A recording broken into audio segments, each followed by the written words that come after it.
بسم الله الرحمن الرحيم صلى الله عليك يا سيدي يا مولاي يا أبا عبد الله صلى الله عليك وعلى الأرواح التي حلت بفنائك ما خاب والله يا إيمان تمسك بكم سيدي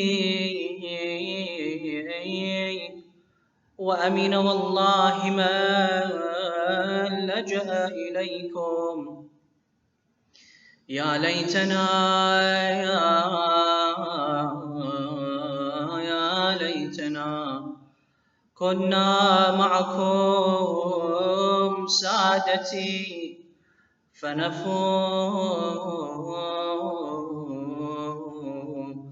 والله فوزا عظيما. السلام على الحسين وعلى علي بن الحسين وعلى أصحاب الحسين جميعا ورحمة الله وبركاته. قال الله جل وعلا في محكم كتابه الكريم بسم الله الرحمن الرحيم كل نفس ذائقة الموت. In the name of Allah, the Beneficent, the Merciful, Allah subhanahu wa ta'ala mentions in the Holy Quran that every soul will have a taste of death. Assalamu alaikum, dear brothers and sisters in Islam and faith and in humanity, wa rahmatullahi wa barakatuh. I begin by sending my condolences to the family of this brother. His name is Ali. He currently was living in Dearborn, Michigan, and he passed away as of yesterday due to an accident. May Allah bless his soul, and I request all of you on behalf of myself and behalf of his family to recite Sura Al-Fatiha. Bismillahirrahmanirrahim.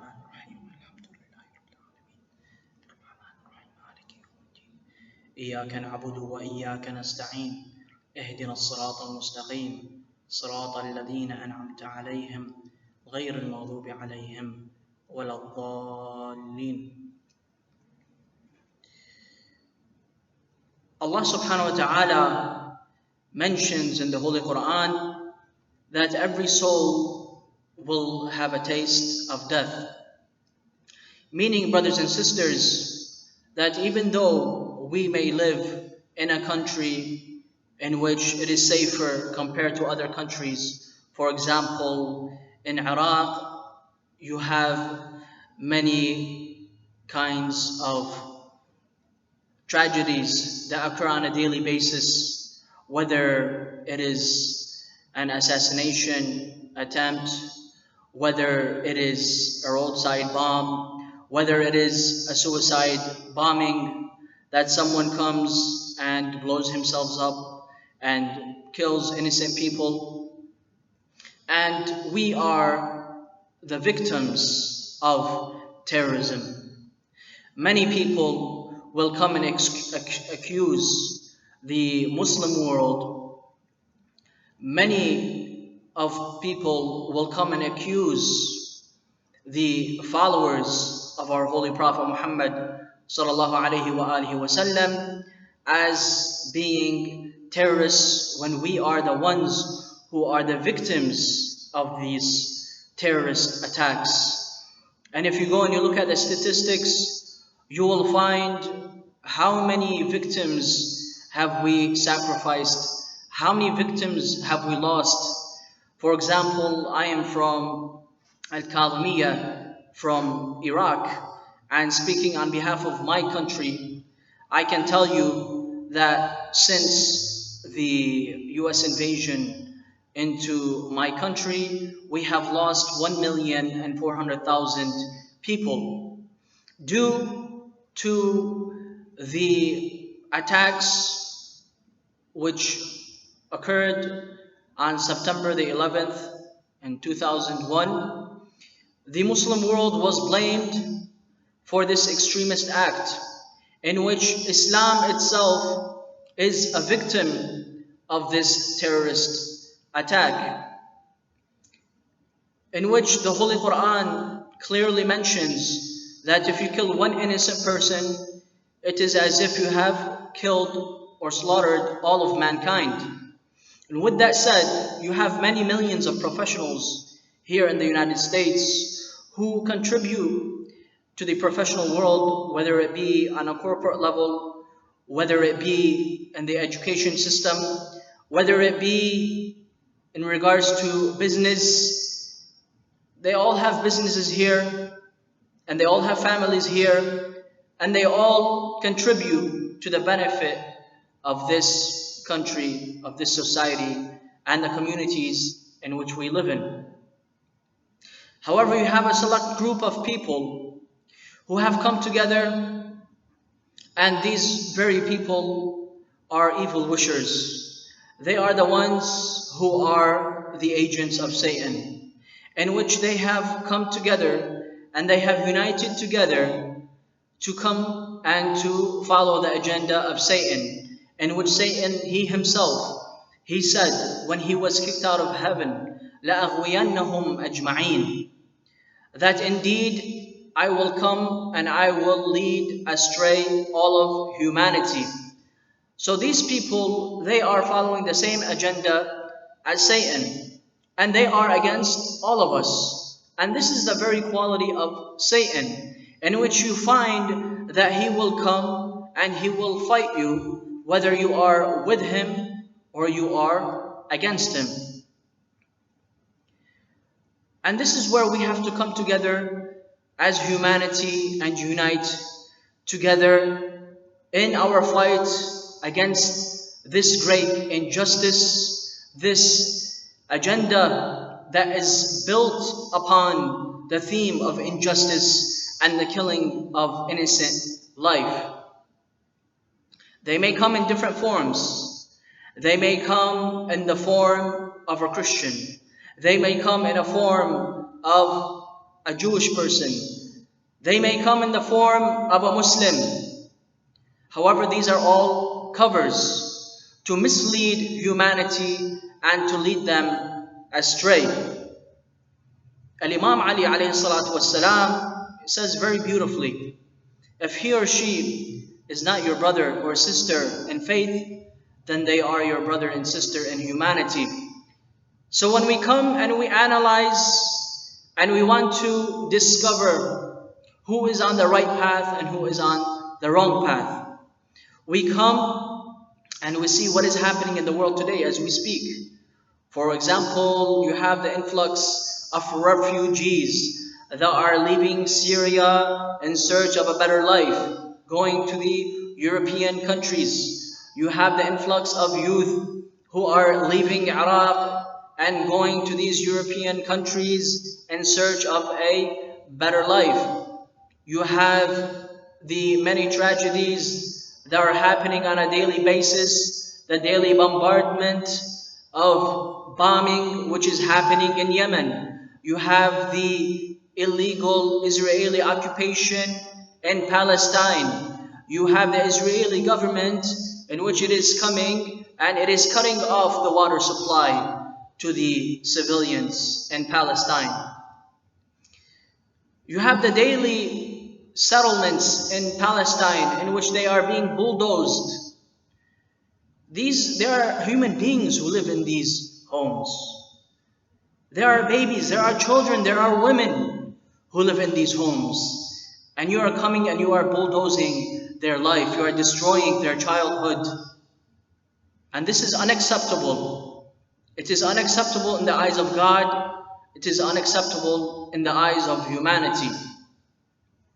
We have the Yemeni people in which they were denied access to the Hajj, to Mecca, to pilgrimage in Saudi Arabia.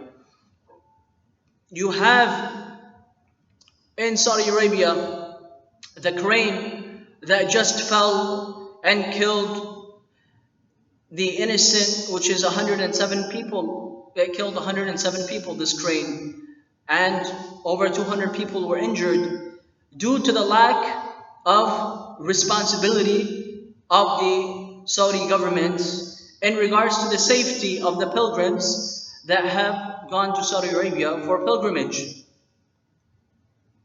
If this is not a direct attack against humanity, then it is an indirect attack to humanity for lack of intelligence. This is an act of incompetence to the Saudi government in not being able to provide security and safety for the pilgrims who have went to Saudi Arabia. We find there are many tragedies that are happening on a daily basis, many crimes that are being committed, and all of these crimes are coming from the people. However, what is the core problem? We have to come and understand the causes in order to understand the effect.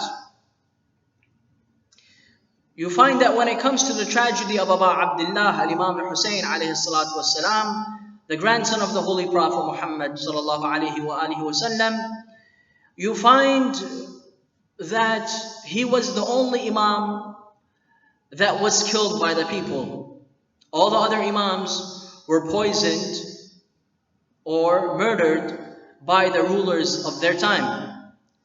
However, it was only Imam Hussein alayhi salatu wassalam in which the tyrants were able to stand on top of the shoulders of the people and kill the grandson of Rasulullah sallallahu alaihi wasallam. And this is because it was due to their lack of ignorance and weak faith. So if we want to learn from Imam Hussein, which was the embodiment of the Holy Quran on the day of Ashura, in which his father Al-Imam Ali alayhi salatu wassalam and all of the 14 infallibles were the embodiment of the Holy Quran. If we want to learn from them and achieve success in our lives, then we must exclude ourselves from the very ones who killed Imam Hussein alayhi salatu wassalam. Because if we don't realize and discover those qualities in those who killed Imam Hussein, which were the people of that time, then we will also become like those people who killed Imam Hussein, in the sense that if we do not understand those satanic qualities that they had, then we ourselves, if we are weak in faith and we are ignorant, we will fall into the same traps. What do I mean by this? I mean that those people that killed Imam Hussein on the day of Ashura were weak and ignorant.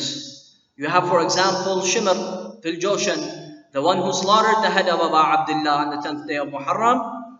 You find that Shimr was fighting with Imam Ali, on Imam Ali's side in the Battle of Siffin. You find that Umar ibn Sa'ad, he was the one who was neutral throughout all the battles. However, when it came to the Battle of Karbalaa and the day of Ashura, you find that he was the one that ordered that arrow to pierce the very neck of Abdullah al-Radi'. You find that he was the one who ordered the killing of Abu Abdullah salamullahi alayhi. So you find that these people, they were with the Ahlul Bayt. They were living amongst the Ahlul Bayt. However, they were weak and they were ignorant in their faith. And this is what it comes down to, brothers and sisters. In order for us to be in the circle of Imam Hussein, because this is what Imam Hussein did. Imam Hussein alayhi salatu wassalam, to show the side of, to distinguish, to show the people the difference between haqq and batil, between truth and falsehood, to distinguish between the two, to show the whole world the difference between haqq and batil. This is what he did. He created a circle around himself. And if you are not in this circle and you are outside of this circle, then you are not on the path of justice and truthhood. You are on the side of falsehood. And this is what Abu Abdullah did. Only him and a group of 72 were able to show all of humanity that if you stand against injustice, no matter what your numbers are, your message will live on forever. And this is why we have the saying that says, كُلُّ يَوْمٍ عَاشُورَا وَكُلِّ أَرْضٍ كَرْبَلَا, that every day is Ashura and every land is Karbalaa. So when we come today and we want to become the followers of Imam Hussein and we want to maintain this relationship with Abu Abdullah, what should we do? How can we prevent the causes that led to the tragedy of Karbalaa? And how can we prevent those causes to prevent another Karbalaa from happening? How can we do this? We must strengthen our iman. We must strengthen our faith. We must strengthen that relationship with us and Allah subhanahu wa ta'ala by purifying our intentions.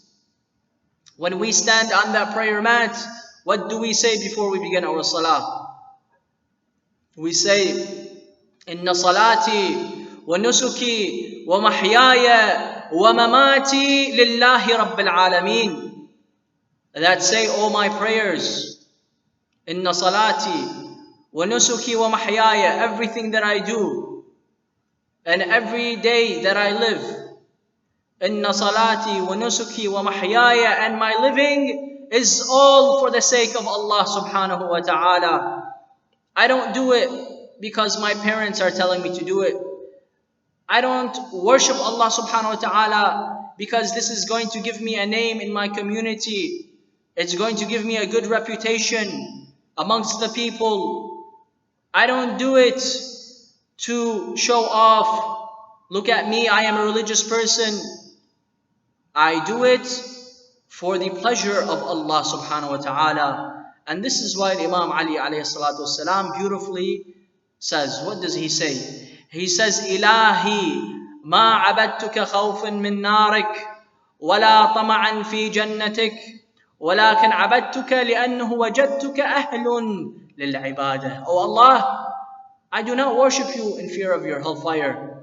And I do not worship you to gain your entrance into your heaven. But the reason why I have come to worship you is because I discovered that you were the one who is worthy of worship. You're the one who deserves to be worshipped. And this is the highest level of iman and faith. And of course, we can never reach the level of Ahlul Bayt. However, what does Rasulullah sallallahu alayhi wa alihi wasallam want us to do? When they came to Rasulullah, and Rasulullah was preaching to them and he was giving them all of these solutions to their daily obstacles and problems, which was the salah, which was the fasting, which was the recitation of the Holy Quran to protect them from the evil of this world. When he came and he told them that there is a price that you have to pay. There is a bill, I have the bill, and you have to pay for this bill. They came and they said, Oh Rasulullah, what do you mean there's a bill? What do you mean we have to pay? He said, yes, you have to pay for this service, for my service. They said, okay, Ya Rasulullah, we will pay. But how can we repay you? He said, the way that you can repay me is through your love of Ahlul Bayt, through your love of my Ahlul Bayt. This is the price that you have to pay, which is that love of Ahlul Bayt, the love of Muhammad wa Ali Muhammad.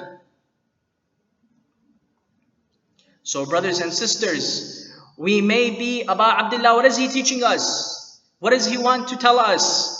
He wants to tell us that if you want to be in my circle, if you want to be amongst my followers, and if you love me, then even if you are weak in faith, even though you are ignorant, but you have this love of me, you have this love of Ahlul Bayt, you have this principle in your life in which even if there was a sword,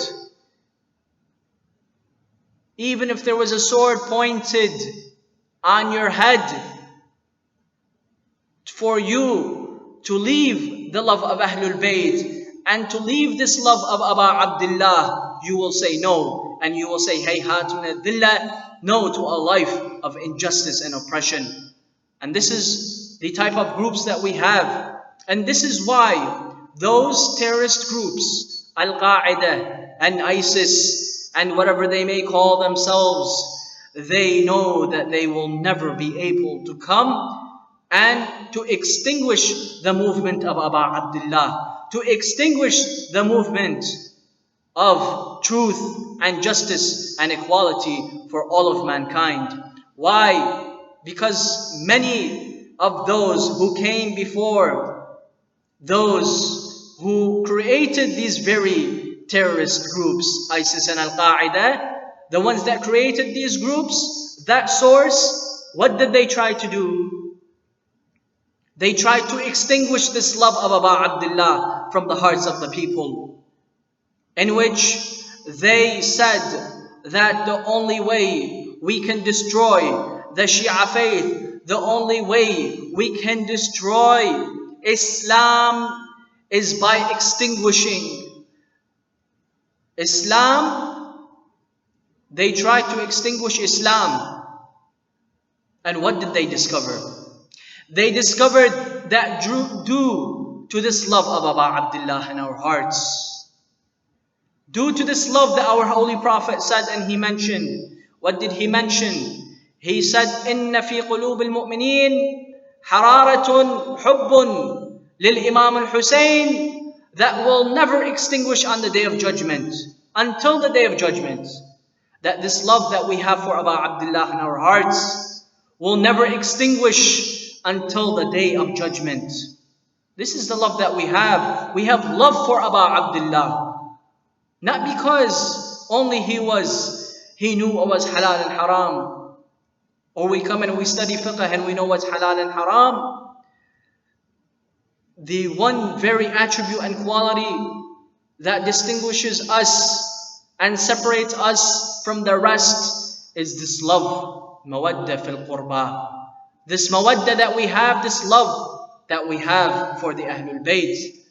And because of this love, they will never be able to come and to extinguish the followers of the 14 infallibles, the followers of the Ahlul Bayt, salamullahi alayhim, in which our Holy Prophet says, إِنِّي تَارِكُمْ فِيكُمْ الثَّقَلَيْنِ كِتَابُ اللَّهِ وَعُتْرَتِي أَهْلَ بَيْتِي, that I leave to you two things. I leave to you my Quran, and I leave to you my Ahlul Bayt, in which Al-Imam Ali alayhi salatu wasalam, he beautifully says, أَنَا الْقُرْآنُ النَّاطِقُ سَلُونِ قَبْلَ أَن تَفْقِدُونِي.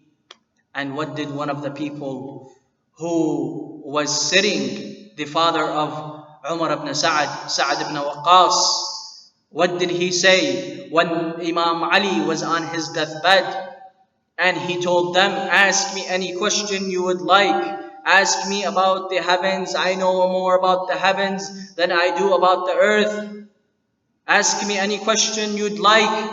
And what did this man ask him? Sa'ad ibn Waqqas, he asked Imam Ali, how many hairs do I have on my head? What an intelligent question.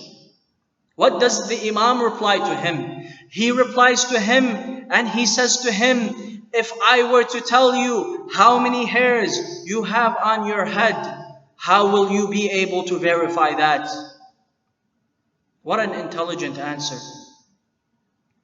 And then the Imam continues and he tells him, I will tell you furthermore that I heard the Holy Prophet saying that as many hairs as you have on top of your head, that is how many angels you have that are cursing you.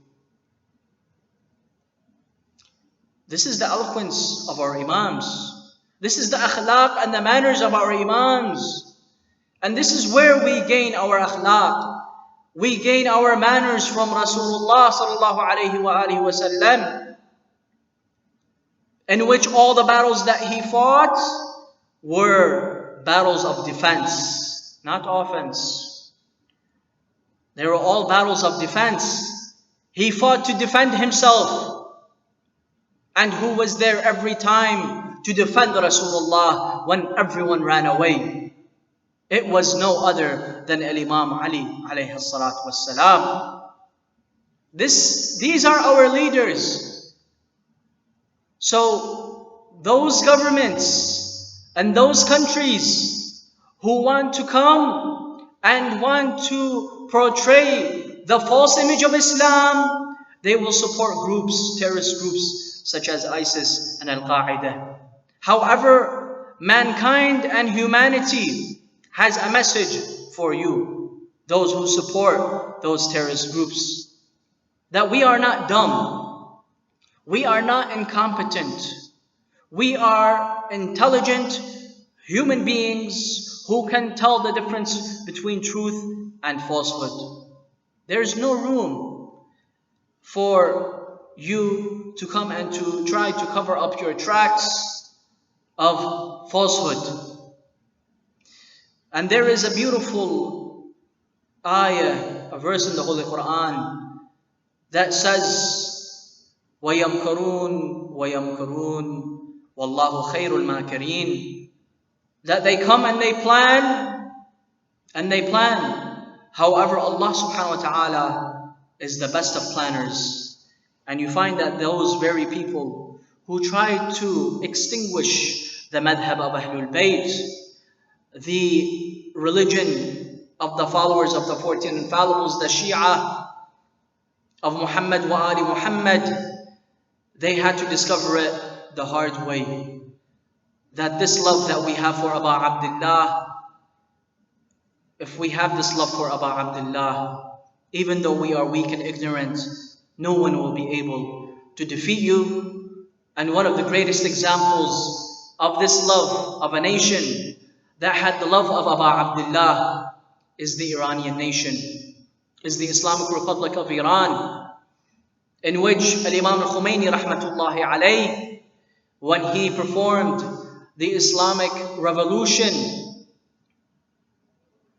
you find that this was a slap in the face to every tyrant regime, to every country and government that tried to come and to oppress the people and try to force their rule upon the people, that it was the plan of Allah subhanahu wa ta'ala that Imam al-Khomeini, may Allah bless his soul, was able to establish an Islamic government that just recently showed the whole world this government that represents the government of Imam al-Mahdi, Ajjalallahu ta'ala farajuhu sharif, in which this country and the leader of that country, Wilayatul Faqih, Syeda Ali Khamenei, may Allah bless him and protect him,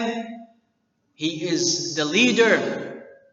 He is the leader and he is in the lead of fighting ISIS and Al-Qaeda and all terrorist groups in the world. He is on the front lines fighting for the rights of the oppressed people, whether they may be in Palestine, whether they may be in Yemen, whether they may be in Iraq, whether they may be in Lebanon. And this is a fact. This is an undeniable fact that the leader is there. And he is the hand on top of all of the nations. And he is a father, a caring father for all. Whether you are Muslim or not a Muslim, he is there for the protection of all of humanity. So us, as brothers and sisters, we should all unite under the umbrella of the protection of humanity. And one last thing that I want to say, brothers and sisters, is that when it comes to the issue of death, many, including this brother Ali, who is an Iraqi brother from the holy city of Karbalaa, he migrated here from Iraq in pursuit of a better life, in pursuit of finishing his education and getting a good job, and eventually getting married and starting his own family. However, we heard of this tragic and sad news that happened yesterday, that he passed away in an accident. Just one comment about death itself, that death is inevitable to every human being. We may migrate from other countries, we may leave our own country in search of a better life and go to a country in which that is safer compared to other countries. However, if it is written for you to die, then the angel of death will come and he will take your soul. So it is our duty, brothers and sisters, to constantly remind ourselves. And you find that one of the qualities of the companions of Abu Abdullah that gave them success on the day of Ashura was that they had this quality in which that they were the closest to Allah subhanahu wa ta'ala in obedience. And one of the ways that the Imam Hussein recommends to us to be closer to Allah subhanahu wa ta'ala and to strengthen our faith, and for us to be in the circle that we spoke about, the circle of Abu Abdullah, we must strengthen our faith. And how do we do that? We extinguish hubb dunya. We extinguish the love of this world from our lives. And how can we do this? We remind ourselves of death. And this is mentioned in the Holy Quran. And I mentioned this ayah in the beginning, which is kullu nafsin da'iqatul maut, that every soul will have a taste of death. And if we constantly remind ourselves about death, then we will be very serious in our lives, in the sense that we will try to accomplish whatever it is that we set out to accomplish. You have one of the self-development gurus, Dale Carnegie. He mentions in one of his books that if you want to reach success, then imagine what you want your tombstone, what you want to be written on your tombstone. What do you want to be known for? So whatever it is that you want to be known for, this is what you should be doing and pursuing. And what other better approach to take to getting closer to Allah subhanahu wa ta'ala than to understand the character and the personality of the 14 infallibles, including the first one, which is our Holy Prophet Muhammad sallallahu alayhi wa alihi wasallam, in which the leader, Ayatollah Sayyid Ali Khamenei, in his letter to the youth of North America and to Europe, what does he mention in his letter? He mentions that we should go as Muslims and non-Muslims and study the character of the Holy Prophet and study the character of the 14 infallibles, and to read the Quran and to understand the Quran for ourselves. Because we have some media outlets in which they are advocates of falsehood, and they do not want the truth. They do not want to reveal the truth to the people. They want to keep the people enslaved to their own satanic doctrines, to their own humanistic doctrines, so they can manipulate them and they can control them. And this is where Islam is a great enemy to those type of people, because Islam comes and removes these shackles of enslavement, whether it is the enslavement of the mind, whether it is the enslavement of the heart, or whether it is the enslavement of your soul. Islam comes and eradicates and extinguishes all forms of slavery, whether it had to do with African Americans, whether it has to do with the enslavement of your own soul. So let us not sell ourselves for a price. Let us not sell our souls for a certain price, because if you have a price on your soul, then make sure that Satan will come and he will purchase your soul. He will purchase your soul with his currency. However, the lovers of Ahlul Bayt, salamullahi alayhim, they have no price. Their love for Ahlul Bayt, salamullahi alayhim, is priceless. This is why we can never be bought. We can never be sold, because we have this love in our hearts and we will not sell it, even though if, as one of the Imams says, that a poor person who claimed to be poor, a person who claimed to be poor came to one of our Imams and he told him, "Oh Imam, I am poor, please give me some money." So he asked him this question. He said, "Do you love Imam Hussein?" He said, "Yes." He's like, "Do you love us, Ahlul Bayt?" He said, "Yes." He says, "I have in my power to go and to get all the gold that is in this earth, in this universe, and give it to you. If I were come to you and to ask you, if I give you all of this gold, will you give up your love for the Ahlul Bayt? Will you give up loving us? Will you sell this love that you have for Ahlul Bayt for that gold?" He replied, "No." Then he said, "Then you are the richest man in this world. So don't say that you are a poor man." So those of us, and inshallah I am one of those people, and you are as well, that we have this love of Ahlul Bayt salamullahi alayhim, and this love is priceless.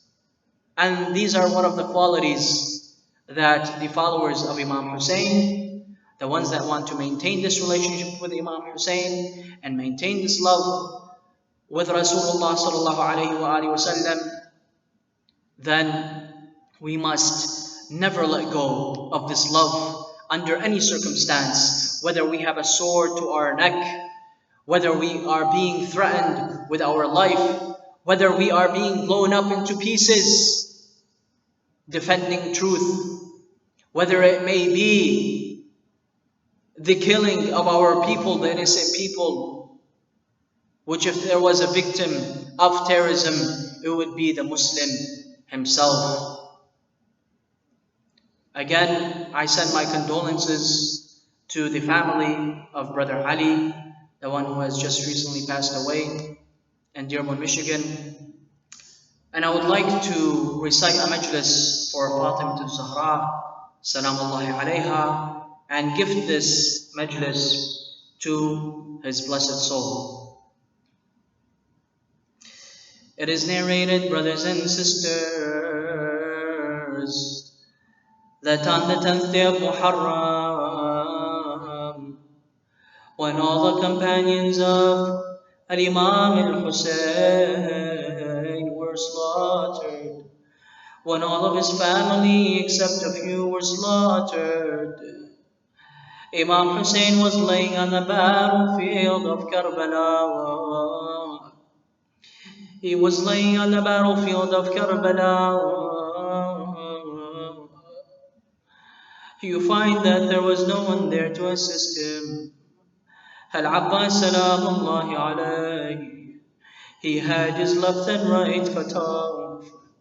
His body was laying there on the sands of Karbalaa. You find that Abdullah al-Radi, a baby, an innocent baby, in which his neck was pierced by an arrow, when his father Abu Abdullah was holding him, he told the army, the opposition, he told them, as he was holding his son Abdullah al-Radi, a 9-month-old baby, he raised him to the skies, and he told them, "O you who have come to kill me, to murder the family of the Prophet, please give some water to this baby. He is only 9 months old. What is the fault of this baby? He is thirsty. He has not had a drop of water. Please give him some water." And what was the response of the army of Yazid?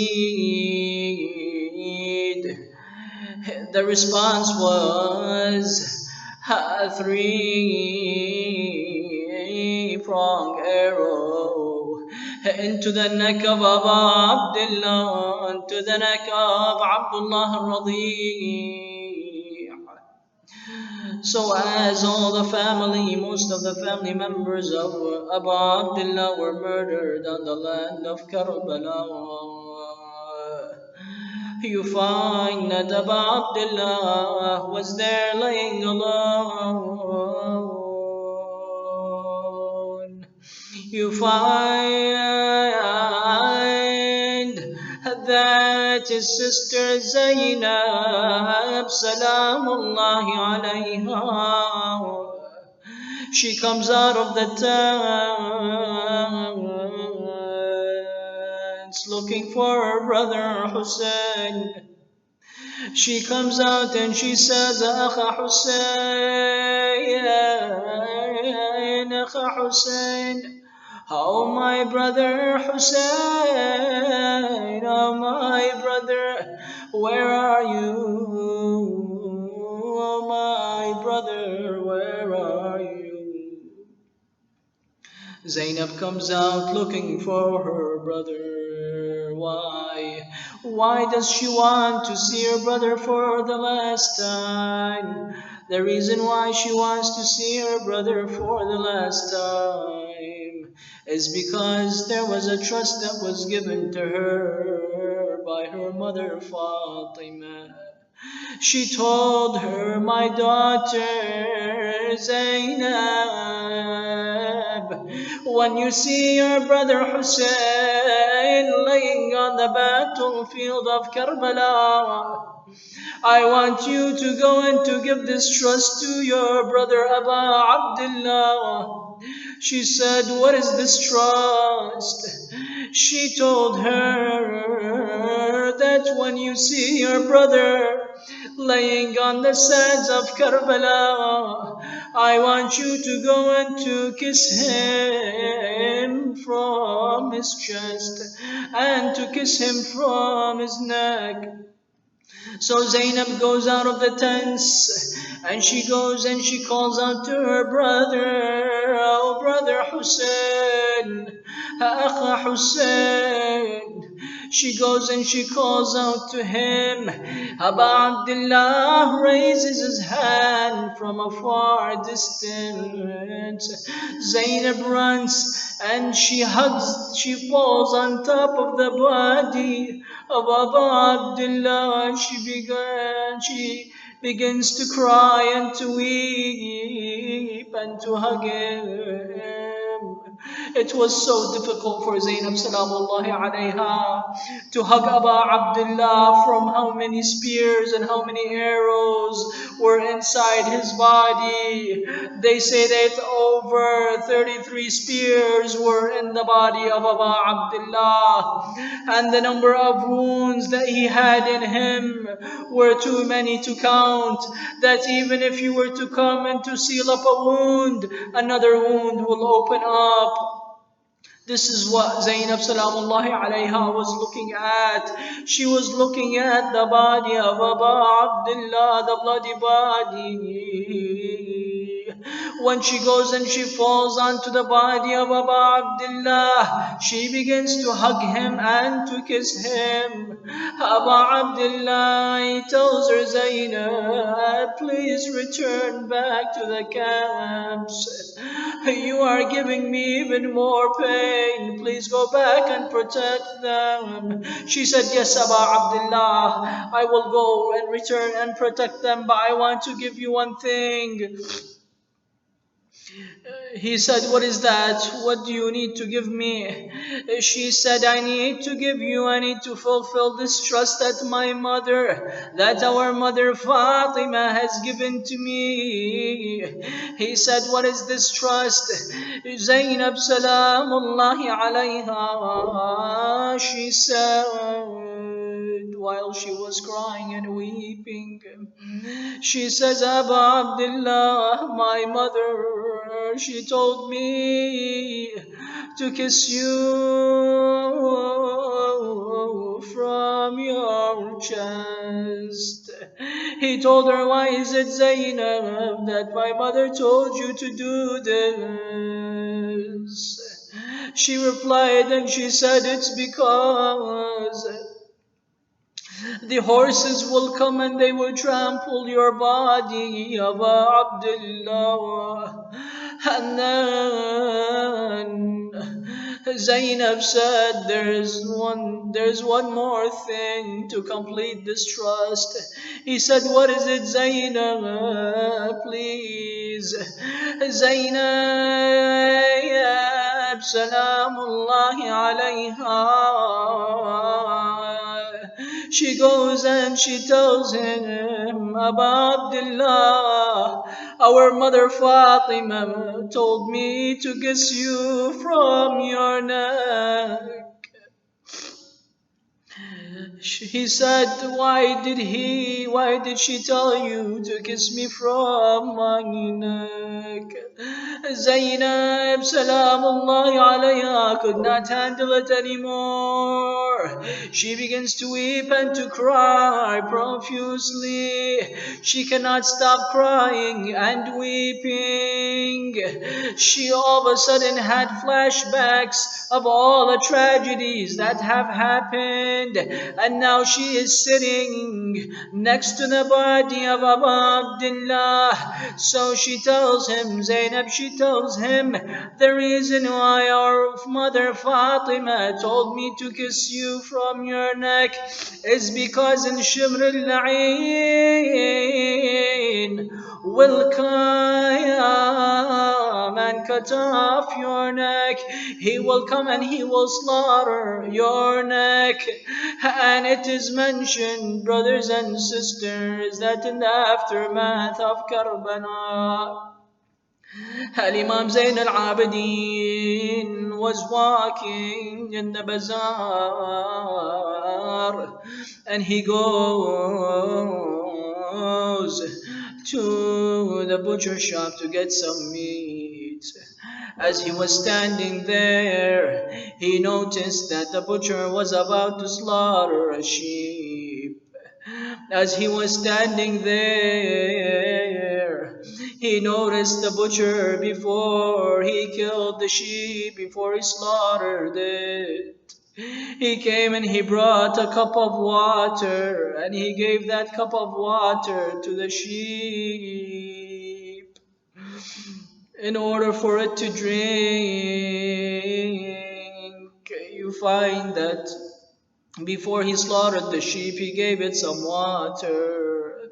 He began to cry and to weep, standing there looking at this scene. The butcher came to Imam Zain al-Abidin and he rushed to his side and he told him, "Oh Imam, have I done something wrong?" The Imam replied to him and he told him, "No, my friend, you have not done anything wrong. But I remember Abu Abdullah on the 10th day of Muharram and what they did to him.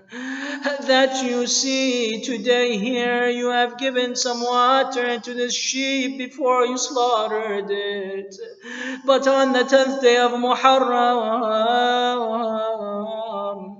when they came to slaughter Abu Abdullah, they did not give him any water." Inna lillahi wa inna ilayhi raji'un.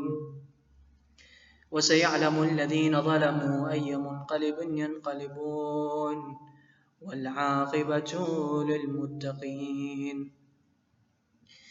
Ya Allah, we ask you for the sake of Muhammad wa Ali Muhammad to accept this humble majlis from us, to accept these humble words and these humble deeds from us, and to give this majlis and to give this Fatiha and to give this, the reward of this majlis, to the blessed soul of Brother Ali, an Iraqi brother from the holy city of Karbalaa, in which he was in the province, in the same city of Abu Abdullah salamullahi alayh.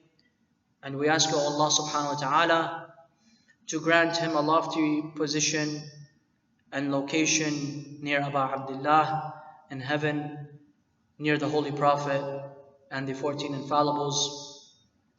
Oh Allah, I ask you to strengthen our faith,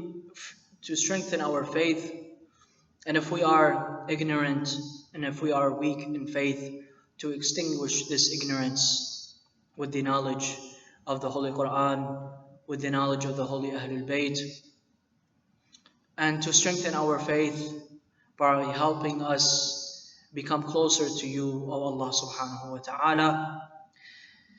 And I also pray and I ask Allah subhanahu wa ta'ala to improve the situation of all the Muslims and all of humanity around the world, and to stop the innocent killing of humanity, whether they may be in Yemen, the daily bombardment and bombing of innocent people, whether they may be in Yemen, whether they may be in the illegal occupation of Palestine, whether they may be in Iraq, whether they may be in Lebanon, whether they may be in Syria. And I pray to Allah subhanahu wa ta'ala to extinguish the face of Satan off of this earth, whether they may be ISIS or Al-Qaeda or any other terrorist group who is claiming to be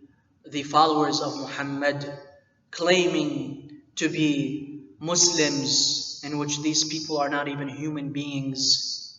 They are not human beings. When they come and they kill innocent people and they try to force their extreme takfiri ideology on the people, in which this was not an act by any of our 14 infallibles, and especially our Holy Prophet. He never came and he forced the people to follow them. The way that the people accepted Islam was not by the sword, it was by their love and by the heart. And this is the beauty of Islam. This is the beauty of truth, that your heart comes to accept it. And this is why, by bombing innocent lands, by killing innocent people, you'll never be able to win the hearts and the minds and the souls of those people, because you are coming by force. You have to come through love and compassion and mercy. And this is the effect of the love of that Ahlul Bayt Salamullahi alayhim.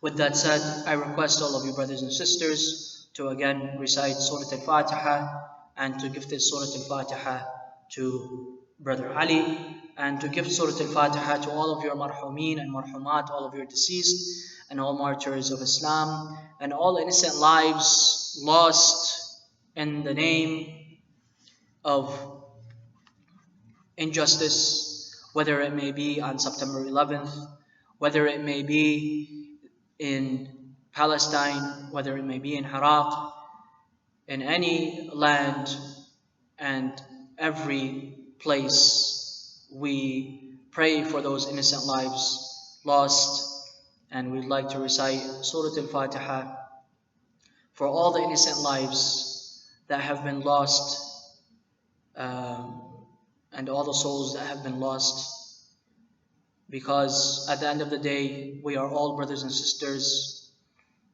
and we should unite together under the umbrella of the oneness of God, the love of God, and the love of all of humanity. I end by the recitation of Surah Al-Fatiha. Bismillah ar-Rahman ar-Rahim. Alhamdulillahi Rabbil Alameen. Ar-Rahman ar-Rahim. Maliki yawmiddin. Iyaka na'budu wa iyaka nasta'een. Ihdina as-sirata al-mustaqim. صراط الذين أنعمت عليهم غير المغضوب عليهم ولا الضالين. صدق الله العلي العظيم.